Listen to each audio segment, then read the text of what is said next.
Welcome to Bhagavati Kitchen. நான் மாலா பாலசுப்ரமணியன். இந்த special வந்து பலாப்பழ கொழுக்கட்டை. இந்த பலாப்பழத்துல வந்து டிஃபரண்ட் வெரைட்டி ஆஃப் ரெசிபிஸ் செய்யலாம். இன்னைக்கு நான் உங்களுக்கு வந்து கொழுக்கட்டை செஞ்சு காட்டியிருக்கிறேன். இந்த ரெசிபி உங்களுக்கு கண்டிப்பா பிடிக்கும்.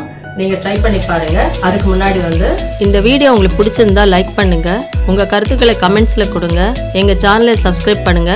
கூடவே பெல் பட்டனை பிரஸ் பண்ணுங்க. புது வீடியோஸ் பத்தின அப்டேட்ஸ் உடனுக்குடன் உங்களுக்கு கிடைக்கும். வாங்க ப்ரிப்பரேஷனை பார்க்கலாம்.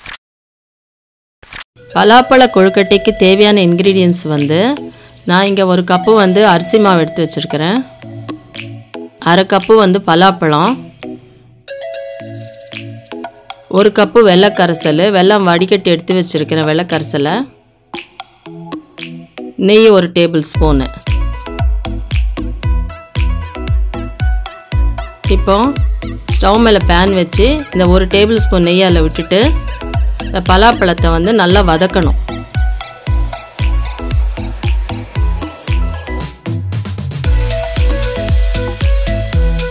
இது ஒரு 5 நிமிஷம் நல்லா வதக்கணும்.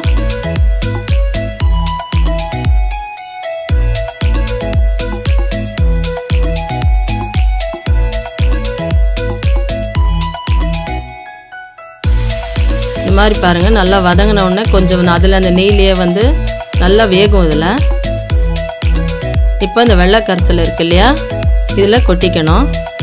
இதில் கொட்டிட்டு இது ஒன்றா வந்து நல்லா மிக்ஸ் ஆகி வரணும்.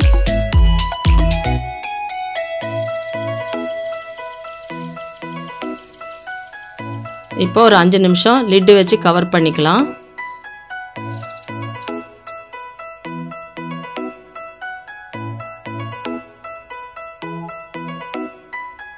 இந்த பார்த்தீங்களா இப்படி ரெண்டு ஒன்றா மிக்ஸ் ஆகி இந்த மாதிரி வரும்போது இப்போ வந்து நம்ம ஸ்டவ் ஆஃப் பண்ணிக்கலாம்.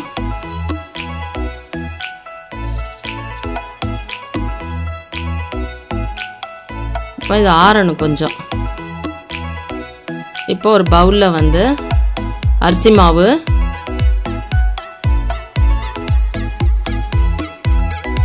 இந்த பலாப்பழம் வெல்லம் மிக்சர் இருக்கு இல்லையா, அது கொட்டிட்டு நல்லா வந்து ஒன்றா மிக்ஸ் பண்ணோம். நான் இதில் ஏலக்காய் யூஸ் பண்ணலை, ஏன்னா பலாப்பழத்தோட ஒரிஜினல் ஃப்ளேவர் அந்த ஸ்மெல் நம்மளுக்கு கிடைக்கணும். ஏலக்காய் போட்டால் அந்த ஏலக்காய் வாசனை தான் வரும், அதனால் காடமம் பவுடர் நான் யூஸ் பண்ணலை. இதை பாருங்கள், இதை போட்டு நல்லா வந்து இந்த மாவோட நல்லா மிக்ஸ் ஆகி வரணும். இது கொஞ்சம் கெட்டியாக இருந்துச்சுன்னா நம்ம வந்து ஒரு 2 டேபிள் ஸ்பூன் வந்து ஹாட் வாட்ரு யூஸ் பண்ணிக்கலாம். அப்படி உங்களுக்கு இன்னும் கொஞ்சம் ஸ்வீட் வேணும்னா வெள்ளைக்கரைசலையும் கொஞ்சம் இதில் வந்து ஊற்றிக்கலாம். இந்த மாதிரி பாருங்கள், பிசையும் போது கொஞ்சம் கெட்டியாக தான் இருக்குது. இப்போ நான் கொஞ்சம் ஹாட் வாட்டர் பாருங்கள், கொஞ்சம் ஒரு 2 டேபிள் ஸ்பூன் போதும், ரொம்பவும் ஊற்றக்கூடாது, தண்ணியாயிரும் மாவு.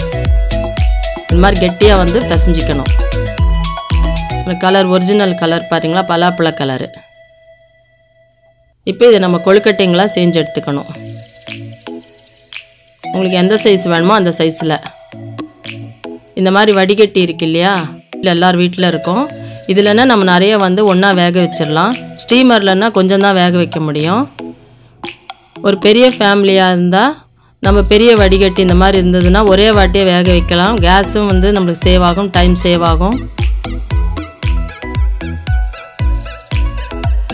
பலாப்பழத்தில் நிறைய விட்டமின்ஸ் இருக்குது, நிறைய ஆன்டி ஆக்சிடென்ட் இருக்குது, கார்போஹைட்ரேட்ஸ் இருக்குது, ப்ரோட்டீன்ஸ் இருக்குது. இந்த மாதிரி பாருங்கள், கொழுக்கட்டைங்களாம் செஞ்சு வச்சுட்டு இப்போ நம்ம வேக வைக்கணும். நான் ஒரு ஸ்டவ் மேலே ஒரு பாத்திரத்தில் தண்ணி ஊற்றி கொதிக்க வச்சுருக்கிறேன். அதில் இந்த கொழுக்கட்டை வச்சு வேக வைக்கணும். ஒரு 7 to 10 மினிட்ஸ் வந்தால் போதும்.